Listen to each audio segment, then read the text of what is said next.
ఇంతమంది వస్తారా? అధికార పార్టీ ముఖ్యమంత్రి సొంత నియోజకవర్గంలో ఇంతమంది. నేనంటే రావచ్చు, ఒక కార్యకర్తని, ఒక రైతు నాయకుని, మమ్మల్ని అలాంటి వాళ్ళు ఇబ్బంది పడ్డావు, మీకు దండం పెడతాను ఆయన వచ్చే సర్పంచ్ ఓట్లు ఇవ్వకని, వాళ్ళు లంగా దొంగ దొరికిన దొంగ అని మీరు అండ్రి, వాడు మీరు ఓటు వేస్తే మా నెత్తి మీద కూర్చొని ఆట ఆడుతుండు అని చెప్పడానికి వచ్చాం మేము.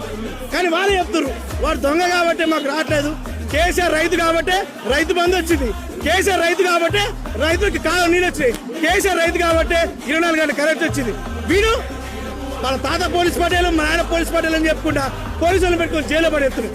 ఒక సొంత నియోజకవర్గంలో జనాన్ని ఆపలేక, జనాన్ని కూడా మెప్పిలేక ఇంతమంది నాకైతే అనిపిస్తుందిగా ఇది ఎన్నికల సభ లెక్క, విజయోత్సవ సభ లెక్క. ఒకటి చెప్తున్నా, రాష్ట్రంలో ఇవాళ ఉన్నది ఒక